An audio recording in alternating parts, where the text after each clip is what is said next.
मित्रों, कवि या शायर की मन स्थिति के बारे में कोई सटीक बात नहीं कही जा सकती।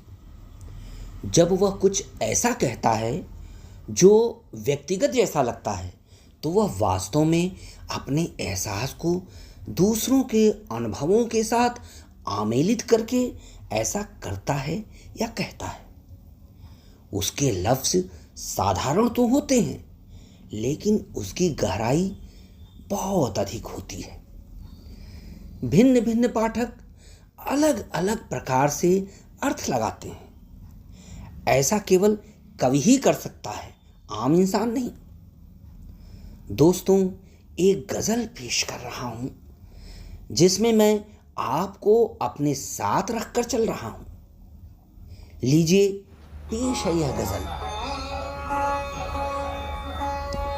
लो, बिछुड़ने का वक्त आया है। लो, बिछुड़ने का वक्त आया है, मुझ में बैराग आ समाया है। कवि इसमें किससे बिछुड़ने की बात कर रहा है?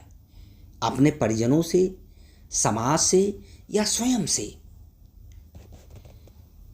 लो, बिछुड़ने का वक्त आया है, मुझ में बैराग आ समाया है।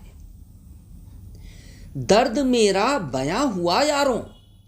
कवि अपनी जुबान से अपना दर्द, अपनी कराह, अपनी पीड़ा बयां नहीं कर रहा है।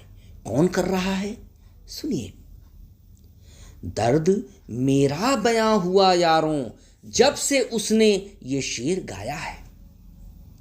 कवि किसी दूसरे के शेर में, किसी दूसरे की रचना में अपने दर्द को साकार रूप में प्राप्त कर रहा है। दर्द मेरा बयां हुआ यारों, जब से उसने ये शेर गाया है।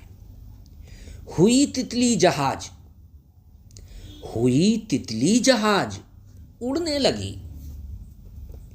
हम सभी तितली हैं जो भौतिक रूप से और अभौतिक रूप से हमेशा विचलन करते रहते हैं। हुई तितली जहाज उड़ने लगी, लेकिन हमारा यह विचलन दूसरों के हृदय को, दूसरों के मन को नहीं भाता। शायर क्या कह रहा है? हुई तितली जहाज उड़ने लगी, डाह ने सबका दिल जलाया है। डाह ने सबका दिल जलाया है। मैं सितारों के संग रहने लगा। मैं सितारों के संग रहने लगा। मैं सितारों के संग रहने लगा। जमी से ये विछोह भाया है। जमी से ये विछोह भाया है। आप तो जानते ही हैं, जीवन की तलाश हम दूसरी आकाशगंगाओं में कर रहे हैं, और इस तलाश में हमने अपने सुख की तलाश करनी शुरू कर दी है। मैं सितारों के संग रहने लगा। जमी से ये विछोह भाया है।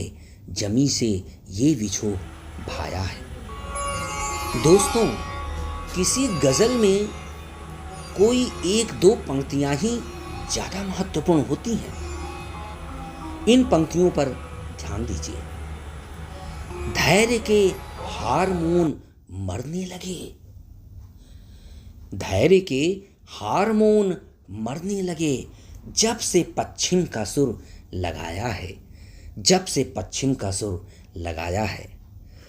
पश्चिम के अनुकरण में हमने अपनी धीरज, अपना धैर्य खो दिया है। धैर्य के हार्मोन मरने लगे, जब से पश्चिम का सुर लगाया है। लो, बिछुड़ने का वक्त आया है, मुझ में बैराग आ समाया है। मुझ में बैराग आ समाया है। दोस्तों, आपसे अनुरोध है कि आप कवि की मन स्थिति के बारे में अपनी टिप्पणियां अवश्य दें। इसके साथ आप मेरे चैनल को लाइक और सब्सक्राइब भी करें, बहुत अच्छा लगेगा मुझे। ऐसी ही गज़ल सुनने के लिए आप पुनः मुझसे जुड़ने की कोशिश करें। शुक्रिया।